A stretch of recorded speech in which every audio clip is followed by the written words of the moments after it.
Hello, അസ്സലാമു അലൈക്കും. ഇന്ന് ഞാൻ കണ്ണൂർ ബേക്കറിയിലൊക്കെ എപ്പോഴും കിട്ടുന്ന കമീറയുടെ റെസിപ്പി ആയിട്ടാണ് വന്നിട്ടുള്ളത്. ചിക്കൻ കമീറ, ഞങ്ങൾ അവിടെ അങ്ങനെയാണ് ഇതിന് കൂടുതൽ പറയുന്നത്. പക്ഷെ പുറത്ത് ഒരുപാട് സ്ഥലങ്ങളിൽ കണ്ടിട്ടുണ്ട്. അപ്പോൾ ഇതിന് ഫ്രൈഡ് സാൻഡ്വിച്ച് എന്നോ അങ്ങനെ എന്ത് വേണേലും പറയാം. നല്ല ടേസ്റ്റാണ് കഴിക്കാനായിട്ട്. നമ്മൾ ചിക്കൻ വെച്ചിട്ടും മുട്ട വെച്ചിട്ടും ഒക്കെ ചെയ്യാറുണ്ട്. അപ്പോൾ ഈസി ആയിട്ട് ചെയ്യാൻ പറ്റുന്നതാണ്. അപ്പോൾ നമുക്ക് എങ്ങനെ ചെയ്യുന്നതെന്ന് നോക്കിയിട്ട് ഓടി വരാം.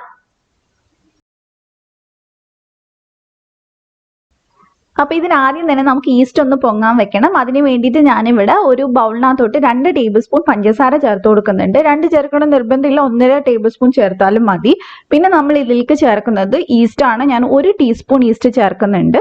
നിങ്ങളുടെ കയ്യിൽ ഇൻസ്റ്റന്റ് ഈസ്റ്റ് ഉണ്ടെങ്കിൽ ഇതുപോലെ പൊങ്ങാൻ വെക്കേണ്ട, ഡയറക്റ്റ് മൈദയിൽ ചേർത്താൽ മതി. ഇത് ഇൻസ്റ്റന്റ് അല്ല. അപ്പൊ ഇനി നമുക്ക് ഇതിനകത്തോട്ട് വേണ്ടത് ഇളം ചൂടുള്ള പാലാണ്. അപ്പൊ അതും നമുക്ക് ഇതിനകത്തോട്ട് ചേർത്ത് കൊടുക്കാം. 1/2 കപ്പ് ചേർത്ത് കൊടുത്താൽ മതി.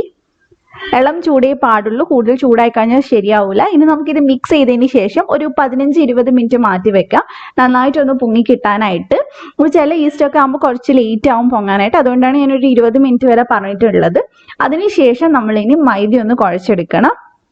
ഞാനിവിടെ ഇതിന് 2 കപ്പ് മൈദ എടുത്തിട്ടുണ്ട്. അതിലേക്ക് മുട്ടയുടെ മഞ്ഞ ചേർത്ത് കൊടുക്കുന്നുണ്ട്. മുട്ടയുടെ വെള്ളം നമുക്ക് അവസാനം ആവശ്യമുണ്ട്, അതുകൊണ്ടാണ് മഞ്ഞ മാത്രം ചേർത്തിട്ടുള്ളത്. ഇതിലേക്ക് ആവശ്യത്തിന് ഉപ്പ് ചേർത്തിട്ട് ഇനി നമുക്ക് കൈ വെച്ചിട്ട് നല്ലപോലെ ഒന്ന് മിക്സ് ചെയ്തെടുക്കാം. അപ്പൊ നമുക്ക് ഒരു മുട്ട തന്നെ ധാരാളമാണ് ഇത് ഫുള്ളായിട്ട് ചെയ്യാനായിട്ട്. അപ്പൊ നന്നായിട്ട് മിക്സ് ചെയ്തതിന് ശേഷം ഇതിലേക്ക് നമ്മൾ പൊങ്ങാൻ വെച്ചിട്ടുള്ള ആ ഈസ്റ്റ് ഉണ്ടല്ലോ, അത് നമുക്ക് ഇതിലേക്ക് ചേർത്ത് കൊടുക്കാം. അപ്പൊ ആ ഒരു ഈസ്റ്റ് മാത്രം മതിയാവില്ല നമുക്കിത് കുഴച്ചെടുക്കാനായിട്ട്. അതുകൊണ്ട് തന്നെ ഇളം ചൂടുള്ള വെള്ളം സൈഡിൽ കരുതുക. ഇപ്പൊ കുറച്ചായിട്ട് ഇനി ഇളം ചൂടുവെള്ളം ഒഴിച്ചിട്ട് വേണം നമ്മൾ ഇത് കുഴച്ചെടുക്കാനായിട്ട്. നമ്മൾ സാധാരണ ചപ്പാത്തി കുഴക്കുന്ന പോലെ തന്നെയാണ്, പക്ഷെ ഇച്ചിരിയും കൂടി ഒന്ന് സോഫ്റ്റ് ആക്കി എടുക്കണം. അതുപോലെ തന്നെ ഇത്തിരിയും കൂടി ഒന്ന് ലൂസ് ആക്കി എടുക്കുക. വെള്ളത്തിന്റെ കണ്ടന്റ് ഇച്ചിരിയും കൂടി ഒന്ന് കൂട്ടുക, അത്രയും ചെയ്താൽ മതി. അപ്പൊ ഞാനിത് നല്ലപോലെ കുഴച്ചെടുത്തിട്ട് നല്ല സോഫ്റ്റ് ആക്കിയിട്ട് തന്നെ കുഴച്ചെടുത്തിട്ടുണ്ട്. ഇനി ഇതിനകത്തോട്ട് കുറച്ച് നമുക്ക് എണ്ണ ഒഴിച്ചിട്ട് മൊത്തം ഒന്ന് സ്പ്രെഡ് ചെയ്ത് കൊടുക്കുക.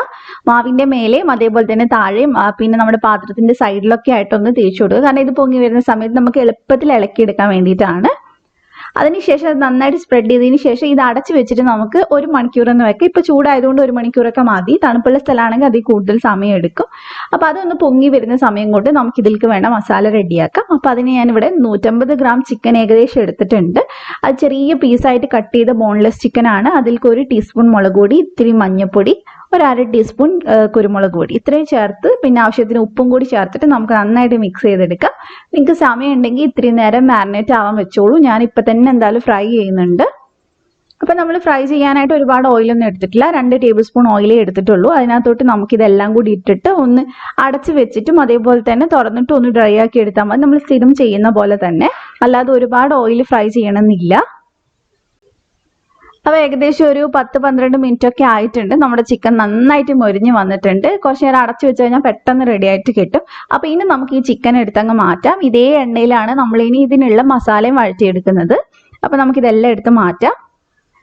ഇനി നമ്മൾ ഇതിനകത്തോട്ട് ചേർക്കുന്നത് സവാളയാണ്. അപ്പൊ അത്യാവശ്യം വലുപ്പമുള്ള ഒരു സവാളയാണ് ഞാൻ എടുത്തിട്ടുള്ളത്. അത് നമ്മൾ ചെറിയ പീസായിട്ട് കട്ട് ചെയ്ത് ചേർത്തിട്ടുണ്ട്. അത്രയും തന്നെ മതി, ഒരുപാട് വേണമെന്നില്ല. കാരണം ഇതിൽ കൂടുതലും ചിക്കനാണ് കടിക്കേണ്ടത്, അല്ലാതെ വേറെ മസാല കൂടുതലായിട്ട് ഉണ്ടാവാൻ പാടില്ല. അപ്പൊ നന്നായിട്ട് നമുക്ക് ഈ ഉള്ളി ഒന്ന് വഴറ്റിയെടുക്കാം. ഇനി ഒന്ന് വഴണ്ട് വരുന്ന സമയത്ത് നമുക്ക് ഇതിനകത്തോട്ട് 1 ടീസ്പൂൺ ഇഞ്ചി വെളുത്തുള്ളി ഒന്ന് ചതച്ചത് ചേർത്ത് കൊടുക്കാം. എന്നിട്ട് അതോടെ ഒന്ന് മിക്സ് ചെയ്തെടുക്കാം. പിന്നെ നമുക്ക് ഇതിലേക്ക് പച്ചമുളക് വേണം. അപ്പോൾ 1 പച്ചമുളക് ചേർത്തോളൂ. ഞാൻ നല്ല എരിവുള്ളത് കൊണ്ട് കുറച്ച് ചേർത്തിട്ടുള്ളൂ. നന്നായിട്ട് നമുക്കിതൊന്ന് മിക്സ് ചെയ്തെടുക്കാം. ഇനി നമ്മൾ ഇതിലേക്ക് നമ്മുടെ ചിക്കൻ ചേർത്ത് കൊടുത്തിട്ടുണ്ട്, നമ്മൾ ഫ്രൈ ചെയ്ത് വെച്ചിട്ടുള്ളത്. അതും കൂടി ഇട്ടൊന്ന് നന്നായിട്ട് മിക്സ് ചെയ്തെടുക്കുക. ഈ സവാള ഒരുപാട് അങ്ങ് വഴറ്റണമെന്നില്ല, കടിക്കുന്ന പരുവം മാറിയാലും മതി. പക്ഷെ അങ്ങനെ ഇഷ്ടമല്ലാത്തവരാണെങ്കിൽ മാത്രം നല്ലപോലെ വഴറ്റിയെടുത്താൽ മതി. ഇനി നമ്മൾക്ക് ഇതിനകത്തോട്ട് 1 തുള്ളി മഞ്ഞൾപ്പൊടി ചേർത്ത് കൊടുക്കുക, ഒരു 2 പിഞ്ച്, അത്രയും മതി. പിന്നെ ഇതിലേക്ക് നമുക്ക് എരിവിന് ആവശ്യത്തിനുള്ള കുരുമുളക് പൊടി ചേർത്ത് കൊടുക്കുക. ഞാൻ അവിടെ ഒരു 1/2 ടീസ്പൂൺ ചേർത്തിട്ടുണ്ട്. അതും കൂടി ചേർത്ത് മിക്സ് ചെയ്താൽ മതി. ഇനി ഇതൊന്ന് ടേസ്റ്റ് ചെയ്ത് നോക്കിയിട്ട് ഉപ്പ് കുറവാണെങ്കിൽ നമുക്കൊന്ന് ഉപ്പ് ചേർത്ത് കൊടുക്കാം. എന്നിട്ട് നന്നായിട്ട് നമുക്കിതൊന്ന് മിക്സ് ചെയ്തെടുക്കാം. ഇനി നമുക്ക് വേണ്ടത് കുറച്ച് മല്ലിയിലയാണ്. അപ്പൊ നമുക്ക് മല്ലിയിലയും കൂടി ഇച്ചിരി ഒന്ന് കട്ട് ചെയ്തിട്ടാൽ നമ്മുടെ മസാല ഇവിടെ റെഡി ആയിട്ടുണ്ട്. നമുക്ക് തീ അങ്ങ് ഓഫ് ചെയ്യാം. നല്ല സിമ്പിൾ ആയിട്ടുള്ള മസാലയാണ്, ഒരുപാട് ഇൻഗ്രീഡിയൻസ് ഒന്നും നമുക്ക് ആവശ്യമില്ല. അപ്പൊ ഇനി നമുക്ക് ബാക്കി കാര്യങ്ങൾ ചെയ്യാം. നമ്മുടെ മാവ് അപ്പോഴേക്കും പൊങ്ങി വന്നിട്ടുണ്ട്. അപ്പൊ ഏകദേശം ഞാൻ 1 മണിക്കൂറേ വെച്ചിട്ടുള്ളൂ. അപ്പൊ തന്നെ മാവ് അത്യാവശ്യം പൊങ്ങി വന്നിട്ടുണ്ട്. ഇനി നമുക്ക് ഇതൊന്ന് മിക്സ് ചെയ്തെടുക്കാം. ഇത് നമുക്ക് പരത്തുവോ അങ്ങനെ ഒന്നും ചെയ്യേണ്ട ആവശ്യമില്ല. ജസ്റ്റ് നമ്മൾ ഇതൊന്ന് ഉരുട്ടിയെടുക്കുകയാണ് ചെയ്യുന്നത്.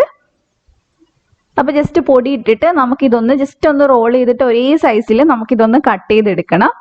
അങ്ങനെ ആവുമ്പോൾ നമുക്ക് കാണാൻ നല്ല ഭംഗി ഉണ്ടാവും ഉണ്ടാക്കി വെക്കുന്ന സമയത്ത്. അപ്പോൾ നന്നായിട്ട് ഞാൻ റോൾ ചെയ്തിട്ടുണ്ട്. ഇനി നമുക്ക് ഇതൊന്ന് കട്ട് ചെയ്തെടുക്കാം. ഒരു 6-7 എണ്ണമൊക്കെ ആയിട്ട് കട്ട് ചെയ്തെടുത്തോളൂ. ഇതിന് നമ്മൾ ഏകദേശം ഈ ഒരു ഷേപ്പിൽ തന്നെയാണ് നമ്മൾ കട്ട് ചെയ്യുന്ന അതേ ഷേപ്പിൽ തന്നെയാണ് ഞാൻ ഇതിന് ഷേപ്പ് കൊടുക്കുന്നത്. നിങ്ങൾക്ക് വേണമെങ്കിൽ നമ്മൾ സാധാരണ ബണ്ണൊക്കെ ചെയ്യുന്ന പോലെ റൗണ്ട് ഷേപ്പ് ആക്കിയിട്ട് ഇത് കട്ട് ചെയ്തെടുക്കാം. അപ്പോൾ അതേ ഞാൻ ഒരു പീസ് എടുത്തിട്ട് ജസ്റ്റ് ഒന്ന് ഇതേപോലെ ഒന്ന് ഉരുട്ടുന്നുണ്ട്. എന്നിട്ടൊന്ന് നമ്മൾ പറഞ്ഞിട്ടുള്ള ആ ഒരു ഷേപ്പിലോട്ട് മാറ്റുന്നുണ്ട്. ഇത് ഇതേപോലെ നന്നായിട്ടൊന്ന് ഉരുട്ടിയെടുക്കുകയാണെങ്കിൽ നമ്മൾ ഫ്രൈ ചെയ്യുന്ന സമയത്ത് നല്ല പോലെ പൊങ്ങി വരും. അതിന് വേണ്ടിയിട്ടാണ് ഇങ്ങനെ ചെയ്യുന്നത്. അപ്പോൾ ഇനി നമ്മൾ ജസ്റ്റ് ഇതേപോലെ ഒന്ന് കൈവച്ച് ഒന്ന് ഷേപ്പ് ആക്കി എടുക്കുകയാണ്. ഈ ഒരു ഷേപ്പിലാണ് കേട്ടോ ഞാൻ ചെയ്തെടുക്കുന്നത്. ഒരുപാട് കട്ടി ഉണ്ടാവാൻ പാടില്ല. കട്ടി ഉണ്ടാവുന്ന സമയത്ത് ഒരുപാട് അങ്ങ് പൊങ്ങി വരും. അപ്പം നമ്മൾ ഏകദേശം ഒരു എന്താ പറയുക ഒരു 1/2 ഇഞ്ച് കനം അത്രയൊക്കെ മതി നമ്മൾ ചെയ്യുന്ന സമയത്ത്. ഒരെണ്ണം കൂടി ഞാൻ കാണിച്ചു തരാം. ജസ്റ്റ് ഇതേപോലെ ഒന്ന് ചെയ്ത് കൊടുത്താൽ മതി. അപ്പം അതേ ഇത്രേ കട്ടി വേണ്ടുള്ളൂ. ഇതേപോലെ തന്നെ ഞാൻ എല്ലാം ഇവിടെ ചെയ്തെടുത്തിട്ടുണ്ട്. കണ്ടില്ലേ, ഏകദേശം ഒരു 5 ഞാൻ ചെയ്തിട്ടുള്ളത്. അത്യാവശ്യം വലുപ്പമുള്ളതാണ്. ഇനി നമുക്ക് ഇതൊന്ന് ഫ്രൈ ചെയ്യണം. അതിനായിട്ട് ആദ്യം തന്നെ നമ്മൾ മുട്ടയുടെ വെള്ള എടുത്തിട്ടുണ്ട്. ഞാൻ ഒരു മുട്ടയുടെ വെള്ളയാണ് കേട്ടോ എടുത്തിട്ടുള്ളത്. നന്നായിട്ടൊന്ന് ബീറ്റ് ചെയ്തെടുക്കുക. കൈ വെച്ചിട്ടൊന്ന് സ്പൂൺ വെച്ചിട്ടൊന്ന് ബീറ്റ് ചെയ്തെടുത്താൽ മതി. അതിലേക്ക് ഇത് നന്നായിട്ടൊന്ന് മുക്കിയെടുക്കുക. അതിനുശേഷം ബ്രെഡ് വെച്ചിട്ട് ഒന്ന് പൊതിഞ്ഞെടുക്കുക. നന്നായിട്ട് ബ്രെഡ് വെച്ച് കവർ ചെയ്തെടുക്കുക. ഇനി നമ്മൾ ഇതൊന്ന് ഫ്രൈ ചെയ്യുന്നു, അത്രേ ഇനി നമുക്ക് പണിയുള്ളൂ. എല്ലായിടെയും നന്നായിട്ട് ബ്രെഡ് നന്നായിട്ട് കോട്ട് ചെയ്യണം. എന്നാലേ കഴിക്കുന്ന സമയത്ത് നല്ല ക്രിസ്പി ആയിട്ട് നമുക്ക് കിട്ടുള്ളൂ. അപ്പൊ അതേ ഇതിവിടെ റെഡിയാക്കിയിട്ടുണ്ട്. ഇതേപോലെ തന്നെ ഞാൻ ബാക്കിയുള്ളതും ഒക്കെ റെഡിയാക്കി എടുത്തിട്ടുണ്ട്. ഇനി നമുക്കിതൊന്ന് ഫ്രൈ ചെയ്യാനായിട്ട് കുറച്ച് ഓയിൽ ഒഴിച്ചു കൊടുക്കാം. ഞാൻ ഇവിടെ സൺഫ്ലവർ ഓയിലാണ് എടുക്കുന്നത്. അപ്പൊ നമുക്കിതൊന്ന് മുങ്ങിക്കിടക്കാനുള്ള അത്രയും എണ്ണ മതി, ഒരുപാട് വേണമെന്നില്ല. അതൊന്ന് മീഡിയം ചൂടാവുന്ന സമയത്ത് നമുക്ക് ഇതിനകത്തോട്ട് ഓരോന്നായിട്ട് ഇട്ട് കൊടുക്കാം. ഒരുപാട് ഒരുമിച്ച് ഇട്ട് കൊടുക്കണ്ട, കാരണം ഞാൻ ഒരെണ്ണം ഇട്ടിട്ടാണ് ഫ്രൈ ചെയ്യുന്നത്. കാരണം നല്ല പോലെ പൊങ്ങി വരും. അപ്പൊ നമുക്ക് ബുദ്ധിമുട്ടാവും. 3 എണ്ണം ഒക്കെ ഇടുന്ന സമയത്ത് 2 എണ്ണം വരെ നമുക്ക് ഇട്ട് ഫ്രൈ ചെയ്തെടുക്കാം. അതുപോലെ തന്നെ നമ്മൾ ഫ്രൈ ചെയ്യുമ്പോൾ നിർബന്ധമായിട്ട് ലോ ടു മീഡിയം ഫ്ലെയിമിൽ തന്നെ ഫ്രൈ ചെയ്യണം, കാരണം ഉള്ളു വേവാനുള്ളതാണ്. അപ്പൊ ഇടയ്ക്കിടയ്ക്ക് നമുക്ക് ഇതൊന്ന് തിരിച്ചിട്ട് കൊടുത്തിട്ട് അത്യാവശ്യം കളർ ആവുന്നത് വരെ ഒന്ന് ഫ്രൈ ചെയ്തെടുക്കാം. ഇപ്പൊ ഇത് നന്നായിട്ട് പൊങ്ങി വന്നിട്ടുണ്ട്, നല്ല അടിപൊളിയായിട്ട് വന്നിട്ടുണ്ട്. ഇനി ചെറുതായിട്ടൊന്ന് കളറും കൂടി ചേഞ്ച് ആവുമ്പോൾ നമുക്കിത് എടുത്ത് മാറ്റാം. ഇതങ്ങനെ ഒട്ടും തന്നെ എണ്ണ കുടിക്കില്ല, അതാണ് ഇതിന്റെ മെയിൻ പ്രത്യേകത. അതുകൊണ്ട് തന്നെ നല്ല ടേസ്റ്റ് ആണ്, നമുക്ക് പെട്ടെന്ന് മടുക്കില്ല കഴിക്കുമ്പോൾ. അപ്പൊ ഇനി നമുക്കിത് എടുത്ത് മാറ്റാം. ഇതേപോലെ തന്നെ നമുക്ക് ബാക്കിയുള്ളതും കൂടി ഒന്ന് ഫ്രൈ ചെയ്തെടുക്കാം. അപ്പൊ ഇനി നമ്മൾ ഇതൊന്ന് കട്ട് ചെയ്തിട്ട് ഫില്ല് ചെയ്യുന്നുണ്ട്. അപ്പൊ ഞാൻ നേരത്തെ പറഞ്ഞ പോലെ നിങ്ങൾക്ക് റൗണ്ട് ആയിട്ട് വേണമെങ്കിൽ അങ്ങനെയും ഉണ്ടാക്കിയെടുക്കാം. അപ്പൊ ഒന്ന് ഇതേപോലെ ഒന്ന് കട്ട് ചെയ്തെടുക്കാം. അത് ഫുള്ളായിട്ട് കട്ട് ചെയ്യരുത്. നമ്മൾ സാധാരണ സാൻഡ്വിച്ച് ഒക്കെ ചെയ്യുന്നത് പോലെ പകുതി മാത്രം ഒന്ന് കട്ട് ചെയ്തെടുത്താൽ മതി.